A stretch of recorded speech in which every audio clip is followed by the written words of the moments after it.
Au départ, moi je voulais faire du dessin animé quand je fais mon école de dessin, c'était pour faire des dessins animés, pour raconter des histoires avec d'autres gens, les mettre en lumière, et c'est les dessins, les faire bouger, et de raconter une histoire à plusieurs. Et bah finalement, quand on travaille sur des montres, c'est ça, on travaille à plusieurs sur un même objet. Là aujourd'hui, j'orne des objets qui existent mais qui ont une histoire pour les personnes. Donc je travaille vraiment en collaboration avec mes clients. C'est ça que je trouve intéressant.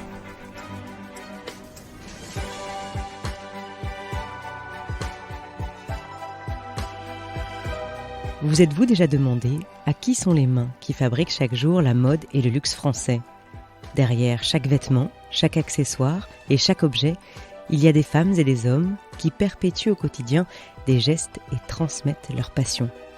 Ce podcast va vous emmener à la rencontre de ces amoureux du savoir-faire, des anonymes qui détiennent un savoir précieux pour faire la mode et le luxe de demain. Aujourd'hui, ces femmes et ces hommes de l'ombre nous racontent depuis les coulisses leur métier, leur passion, leur envie de transmission d'un savoir-faire unique. Parce qu'aujourd'hui en France, il y a plus que jamais la nécessité d'assurer la relève de ces métiers d'exception. Bienvenue dans le podcast Savoir pour faire.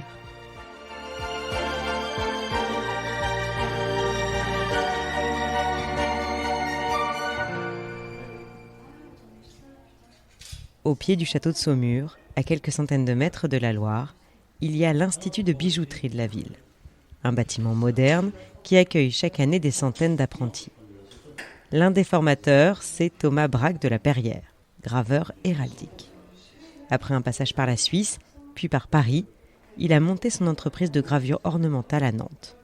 Et aujourd'hui, il fait découvrir son métier à une quinzaine de jeunes d'une vingtaine d'années.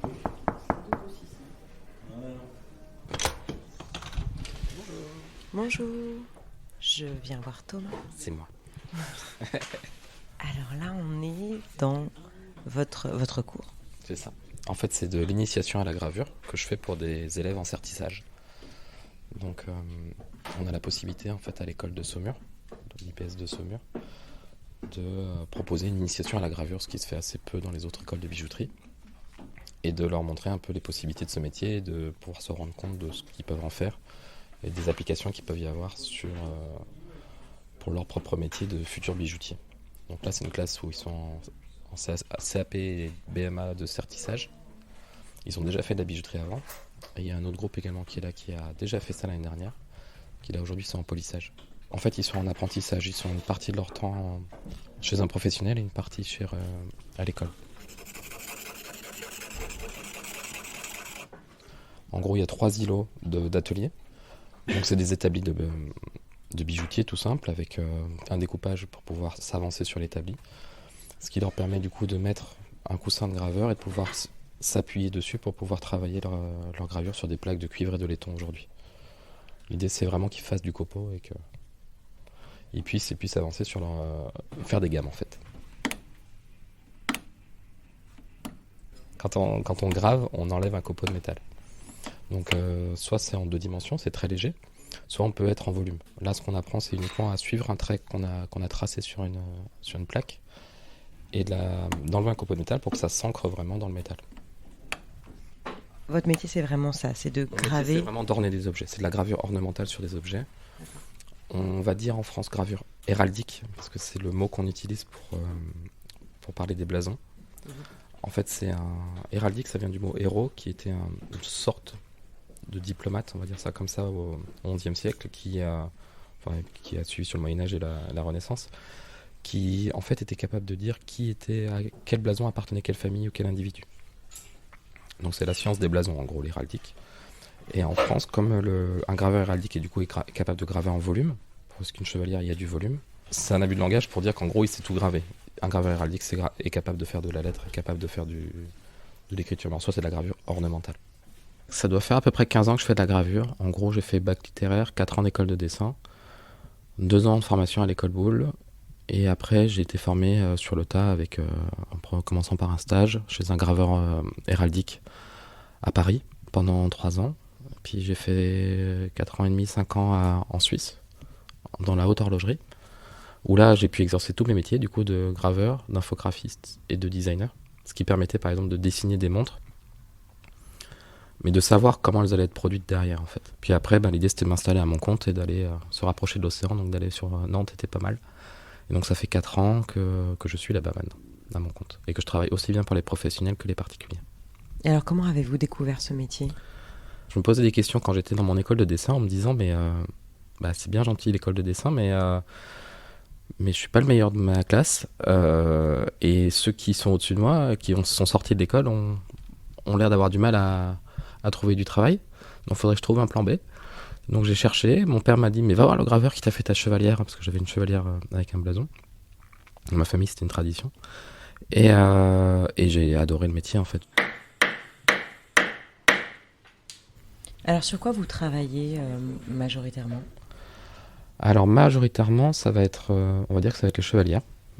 Ça va être aussi les alliances, les médailles de baptême, les gourmettes. Il y a l'horlogerie également pour notamment les montres Reverso, où on me demande souvent de graver ces éléments-là. Je fais aussi beaucoup de signatures bijoux pour les grandes maisons. Donc en fait c'est assez varié, il n'y a pas une fois où c'est la même chose en fait. Quand on travaille comme ça sur des montres ou des horloges, on grave quoi quand on est graveur ? Tout ce qui est gravable, c'est-à-dire tout ce qui est en métal. On peut graver également la nacre, on peut graver les bois précieux, on peut graver l'ivoire si on veut, ou l'os. Donc après, c'est les matériaux qui sont exploités. Pour les montres, typiquement, si on prend mon expérience en haute horlogerie à Genève, moi j'ai travaillé sur des montres, ce qu'on appelle métiers d'art. Donc qui sont des montres autour de 400 000 € la montre. La montre, elle a la partie mécanique, qui est déjà très haut de gamme, et nous on s'occupait uniquement de la partie cadran. On était cadranier d'art. Et c'est une entreprise où dedans il y avait des émailleurs, de la marqueterie de paille potentiellement, de la micro-peinture. Il y avait 6 ou 7 graveurs. Et moi, dans cette entreprise, je faisais le design, l'infographie et la gravure. Le design, c'était par exemple, on avait une montre pour Richard Mille, c'était Tigre et Dragon. Donc on lui a proposé des dessins qu'on a après sculptés en 3D, qu'on a imprimés et qu'on a tout repris à la main par les graveurs. Par exemple, pour faire les écailles du dragon, les poils du tigre. En fait, c'est des montres qui sont des mini-tableaux qui doivent faire 1 ou 2 mm d'épaisseur. Et dedans, il va y avoir tout un jeu de volume. Alors là, ils ont un personnage que je leur ai dessiné, où j'ai enlevé la tête, volontairement, en leur disant « Maintenant, vous faites la tête que vous voulez. Donc, vous vous amusez. Il faut que la tête soit en accord avec le corps du personnage. Et ils ont un petit panneau où il y a 2-3 petits mots à mettre, parce qu'on a travaillé aussi tout ce qui était lettrage. Ce qui va être intéressant, c'est qu'ils ont tous une tête un peu différente. Parfois issu d'un dessin animé. La fille là-bas a fait un bouquet. Comme je ne sais pas dessiner tête, elle se dit il a un gros bouquet de fleurs devant lui et du coup ça permet de faire des fleurs et c'est très bien. Moi ce que je veux c'est juste qu'il fasse comme je vous disais tout à l'heure, de faire du copeau, qui pratique en fait. C'est un métier difficile d'être graveur ? C'est pas un métier difficile, je pense qu'il y a des métiers qui sont bien plus difficiles que celui-là. C'est juste qu'il est long à apprendre en fait. C'est pour ça qu'il y a plus d'artisans qui vont faire plutôt de la poterie ou de forgeron, parce que rapidement on a quelque chose, on a un résultat rapide qui est satisfaisant. Là, ce qui est très frustrant pour mes élèves, c'est qu'ils n'ont que 4 cours, mais forcément, il faut qu'ils acceptent que ça ne sera pas très beau, en fait. Le résultat ne sera pas satisfaisant, en fait. Il faut s'accrocher, en fait. C'est ça qui est compliqué. Et c'est ce qui fait qu'il y a moins de personnes aujourd'hui qui font ce métier-là. C'est déjà compliqué de savoir où on peut apprendre ce métier. Donc en France, on a l'école Boulle, qui forme vraiment. Ici, à l'école de Saumur, où on fait de l'initiation. Et après, faut trouver un patron, un maître qui nous forme, et ils n'ont souvent pas trop le temps. On est surchargé. Moi, dans mon atelier, j'ai que 10 mètres carrés, donc pour recevoir un apprenti, c'est compliqué. Mais il y a de l'avenir, en tout cas, dans ce métier, c'est sûr. Donc il y a de l'avenir. Ah oui, il y a de l'avenir, c'est sûr. Il y a une vraie demande. Moi, je suis débordé de travail et oui, je suis excellent. Non, mais mais c'est surtout que c'est parce qu'il y a une rareté du métier. C'est surtout ça, en fait. Vous êtes combien en France à exercer ce métier ? De ce que j'ai compté, on doit être un peu moins de 15. Après, il y a d'autres graveurs qui vont faire plutôt que de la taille 12, donc ils vont pas avoir le métier complet, c'est-à-dire de faire des chevalières également, mais qui vont pouvoir travailler sur d'autres surfaces. Par exemple, qui vont faire de la gravure sur timbre, par exemple. Donc ils vont graver les matrices qui vont servir à faire des timbres. Il y a encore une partie à la poste, il y a encore une partie qui est de timbres qui sont faits à la main.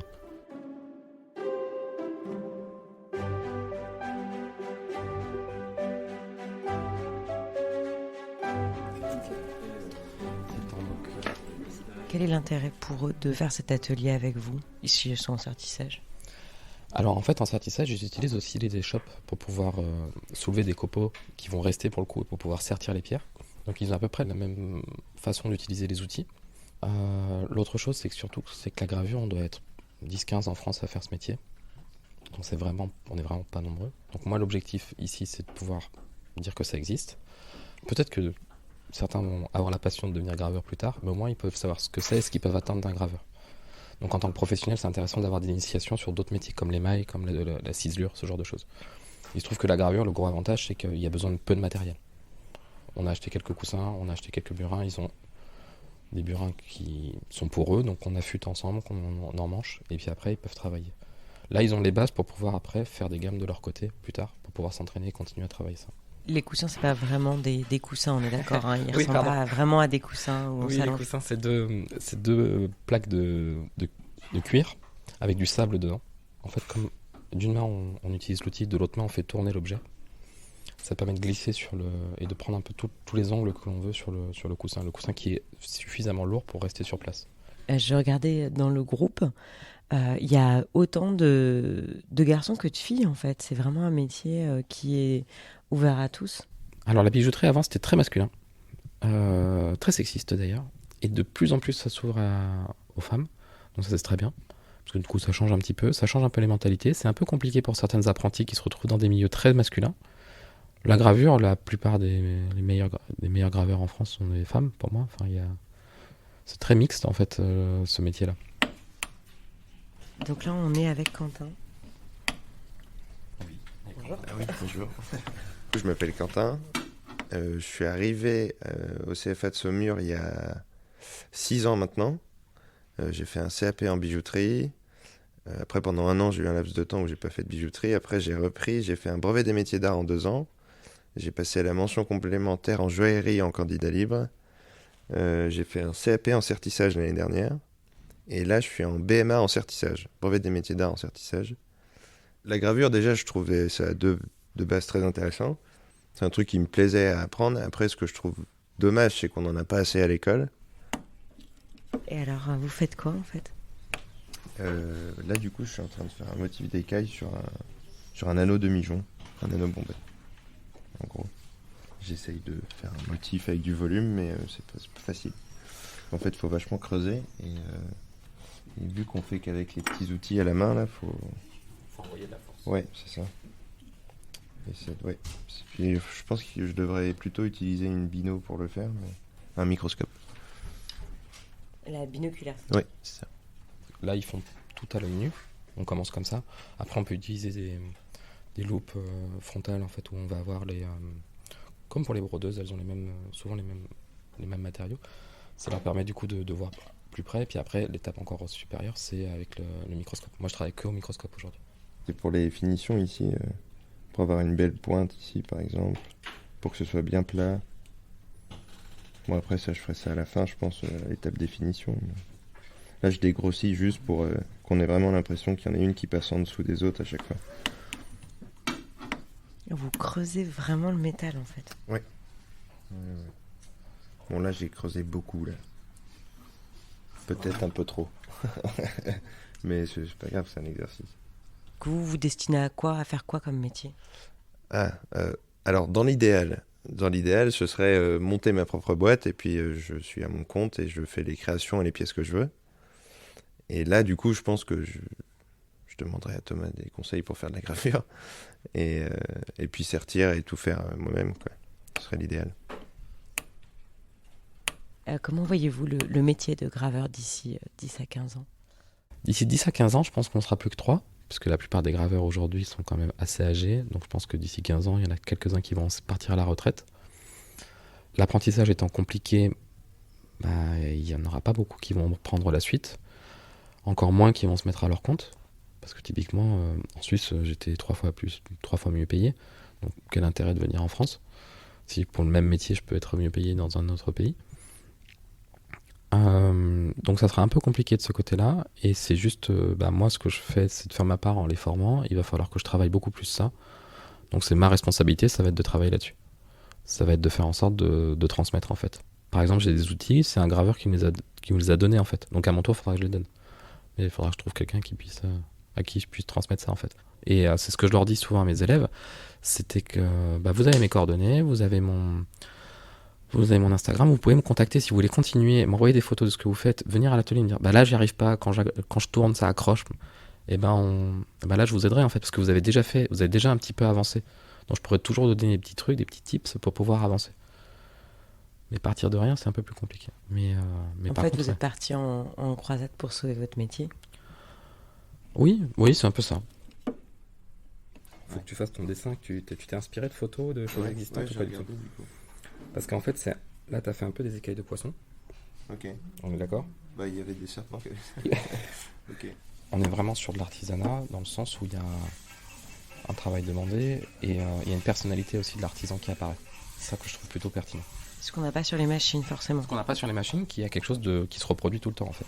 Et l'avantage aussi de la gravure main par rapport à la gravure machine, c'est qu'on va enlever un copeau avec un biseau et du coup, la coupe est brillante, en fait. C'est-à-dire que c'est franc comme gravure, alors que la machine, soit c'est le laser, ça va brûler le métal, soit ça va être au diamant et ça va être juste en surface, ça va griffer le métal. On peut travailler aussi à la fraise, mais là tout de suite il va y avoir un diamètre de la fraise. Alors que là on peut vraiment avoir des pointes, des pleins et des déliés, d'avoir quelque chose de vraiment délicat en fait dans la gravure. On a ce vrai côté finalement haut de gamme qui apparaît parce que c'est fait à la main et que c'est bien fait. C'est ce qu'on recherche en fait dans l'artisanat, c'est d'être le plus proche du parfait, mais d'avoir cette petite imperfection convient. Par exemple, quand je fais des signatures pour des grandes maisons de bijouterie où encore la signature des bijoux sont faits à la main, ça serait mieux fait au laser, c'est sûr. Mais comme toute la pièce est faite à la main, le fait d'avoir ce travail manuel aussi sur l'écriture qui se voit que c'est fait à la main, et ben ça donne vraiment du charme en fait. Et c'est ce qui va donner le petit plus.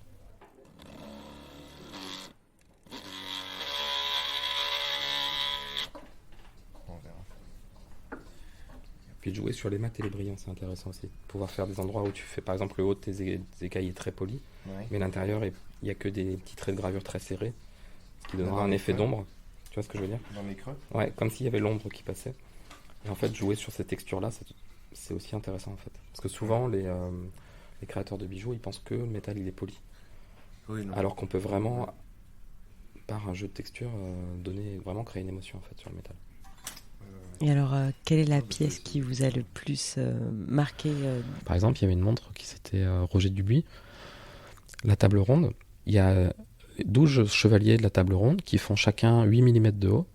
La tête fait moins d'1 millimètre. Comme si, en fait, le cadran était la table ronde et que tous les chevaliers étaient autour, donc aux différentes heures. Et chaque chevalier pointe son épée vers le centre de la table. Mais c'est de la 3D là. Donc là, il est vraiment. Oui, en fait, c'est parti de figurines d'à peu près 20 cm qui ont été scannées en 3D, qu'on a retravaillé pour que ça puisse rentrer dans la montre. C'est imprimé du coup en résine, puis en métal. Mais à des échelles aussi petites, il n'y a aucune définition en fait. C'est vraiment comme s'ils avaient un casque de moto en fait. Ils n'ont pas de visage. Et là, tout le travail de graveur va être de ressortir le nez, sortir les yeux, mettre les sourcils, faire la barbe s'il y en a une, faire les cheveux, faire le brushing, tout ça en fait. Tout ce travail-là est fait à la main et c'est à peu près 3 jours de travail par chevalier, par graveur. C'est une des plus belles pièces sur lesquelles j'ai pu travailler. La plus intéressante surtout parce que chaque graveur, dans une montre, il y avait un peu tous les graveurs qui étaient dedans, donc c'était une vraie équipe.